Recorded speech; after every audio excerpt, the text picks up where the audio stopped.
Les amis, l'heure est grave. La France actuellement est en train de voter son budget 2025 et il y a de nombreuses surprises à prévoir. Il y en a même qui impacteront à coup sûr les étudiants et même les étudiants étrangers. À travers cette nouvelle séquence, je vais tout te dire. Je vais tout te partager de manière claire et précise pour que tu sois psychologiquement prêt.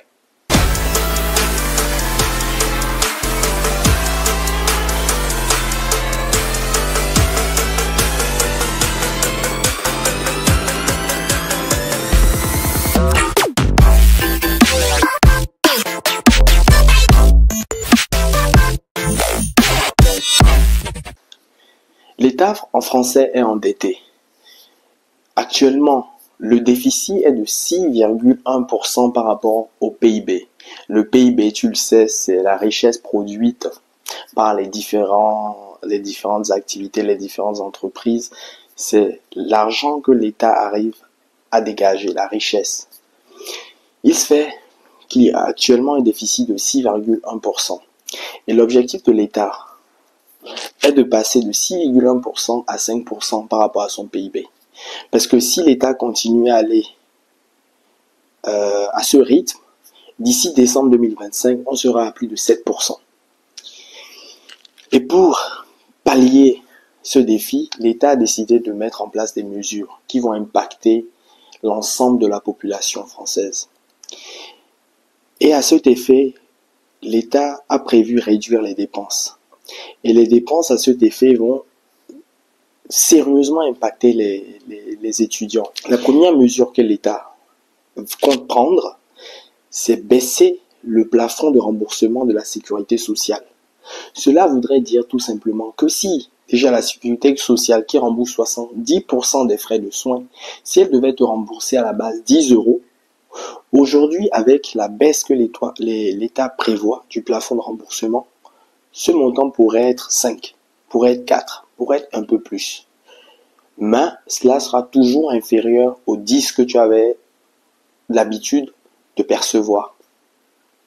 Ce qui voudra dire derrière que les mutuelles vont se faire plein les poches dans la mesure où les mutuelles forcément voudront augmenter les frais mensuels en justifiant qu'elles sont maintenant obligées de rembourser un pourcentage beaucoup plus important.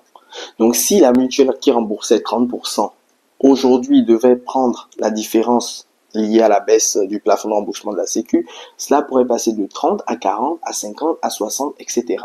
Donc eux, pour justifier le fait que le pourcentage de remboursement est beaucoup plus important, le plafond est beaucoup plus élevé qu'au passé, ils vont augmenter ces frais de mensuels qui peut-être aujourd'hui sont à 20 euros pour la plupart, ça passera peut-être à 40 euros. Vous imaginez 40 euros, donc ça fait 20 euros de perdu par mois par chaque étudiant. Donc déjà que le pouvoir d'achat il est bas, cela va forcément impacter le pouvoir d'achat des étudiants.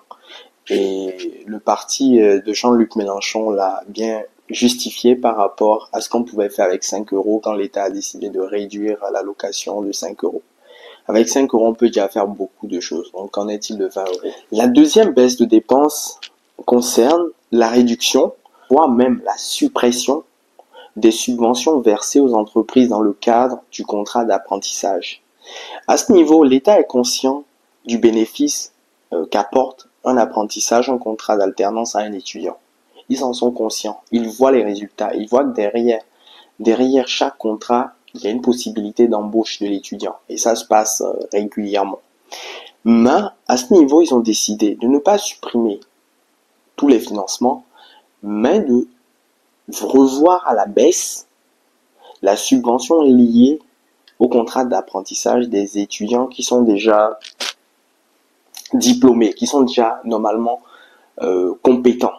Il s'agit des ingénieurs, il s'agit des étudiants en master. Donc, cela va forcément impacter cette catégorie d'étudiants qui auront du mal à trouver probablement des contrats d'apprentissage parce que quand bien même ils seront formés ou compétents, la demande est beaucoup plus importante par rapport à l'offre.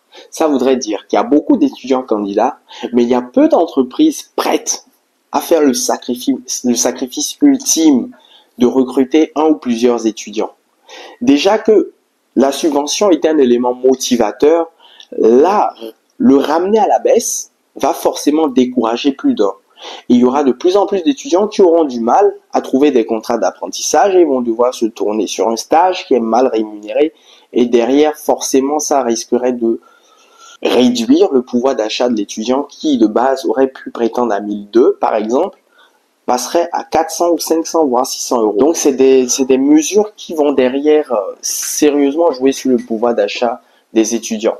Tu l'auras donc compris, c'est le pouvoir d'achat qui va baisser pour les étudiants et ce n'est pas toujours évident. Ce n'est pas toujours évident de joindre les deux bouts. Déjà, pour une personne lambda, qu'en serait-il d'un étudiant qui a très peu de moyens, qui doit se concentrer sur ses études, mais malheureusement qui doit trouver des heures et des heures à faire des jobs étudiants pour pouvoir avoir un semblant de vie, un semblant de vie. Parce que là, il s'agit réellement d'une survie. Réellement d'une survie. Et c'est bien triste. C'est bien triste.